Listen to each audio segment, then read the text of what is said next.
A to Z of manners, and Etiquette.com ranks politeness in children as the most important quality to nurture in the family home. Yes, and how are your kids doing when it comes to social graces? Well, if they need a little help minding their manners, there is a 4-week etiquette class for boys and girls that is starting in February right here in town. So happy to say that etiquette consultant Rita Chalamidas joins us with the details. Good morning. Good morning, Nikki. Good morning, Kristen. We're really trying to sit up we're straight. Trying to mind our manners. You think back to the old days and you think everybody was so polite and proper. What about nowadays? Are Americans in general, are we minding our manners? I would say yes and no. I think that there is a generation out there that was raised with an awareness of how to properly set a table, how to stand to show deference, how to make eye contact and properly greet people. Unfortunately, we're seeing that with our younger generation, not so much. I mean, it's unfortunately kind of fallen to the wayside a bit. Well, do you think it's different from depending on where you're from? Because Kristen's from the South. I mean, and she grew up really learning a lot about etiquette. I mean, that was a big part of your upbringing. Was, yes, ma'am, no, ma'am, yes, sir, no, sir. Really? It's like whenever you said yes, it's like, yes, what? I mean, we would get in trouble. Really? But then, like, if we said that, if I went up north and would talk to some of my relatives up north and I said, yes, ma'am, they thought I was being a smart. Right. Exactly. Absolutely. Is that? Absolutely. You find on the East Coast and the South, etiquette's a very big deal. In fact, I've talked to people that actually have brought, kids that actually have it in school. It's part of their curriculum. Interesting. So it is a big deal. Here, it's a little more lax. We're definitely more lax. What role are you seeing manners being, played in our fast-paced lives? Because we live such a fast-paced life. We talk so fast. We move so fast. Our attention span is so thin at this point. How do you see manners playing a role? They play a huge role, and they have to. I mean, if we want to maintain a civilized and respectful society, they have to. They have to play a big role, especially with kids today. They are bombarded with so much crude cartoons, violent TV shows, violent video games.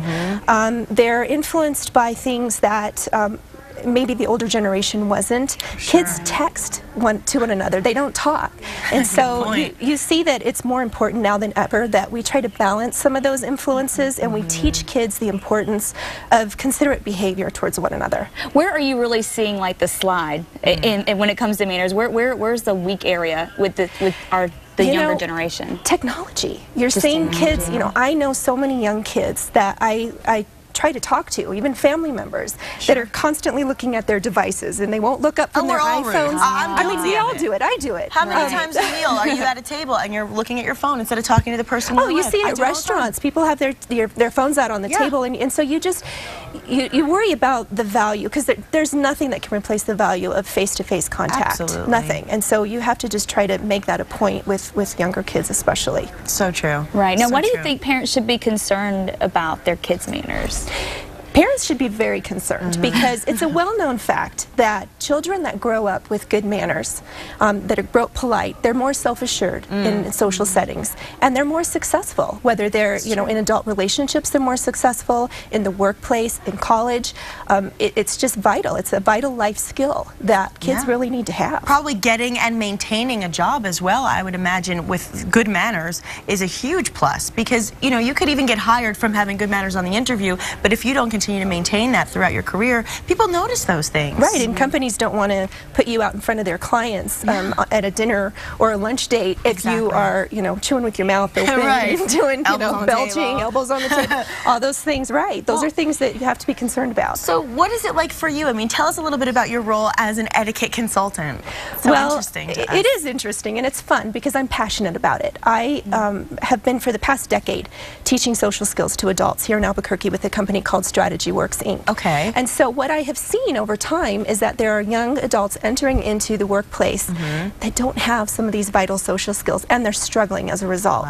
So I thought, why not try to translate that to our youth, because really that's where it needs to start. I'm glad you're doing it. Such a good idea. And I noticed how you're sitting too, and I remember growing up too, they were like, don't cross your legs. You always cross at the ankles. You do that? And you're sitting just like that. I'm like, I am, you know what? I didn't even think about that. You don't even have to think about it. You're so good. Thank you. It's natural. All right. Now, a lot of kids are going to be able to learn their manners and get better etiquette. You guys are collaborating with Dillards, right? Absolutely. You know, when I grew up here in Albuquerque, and when I was about 6 or 7, I remember taking etiquette training through Dillards, and it had a powerful, lasting impression upon me. And I've heard from other mothers within our community that are saying, there's not much available in our community, and I thought, why not Dillards? So we're offering a 4-week course, and we're going to be covering a lot of different topics that are useful. I love that. Well, what's different about your classes? I mean, why should kids say, oh, this is the class that I want to be taking, and why should parents decide to enroll? Good question. I realize that our kids aren't spending their weekends at debutante balls, right?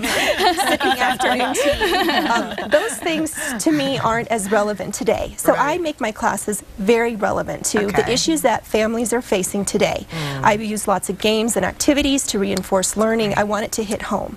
Oh, so great. I love it. Stuff. Moving with the times. Yeah. Keeping it relevant. Keeping it relevant and polite at the same time. Absolutely. Thank you so much, Rita. Yeah, thank you for having me. We'll have more on our website, casa.com. Coming up next on New Mexico Style, hospital food that tastes good and it can save your life.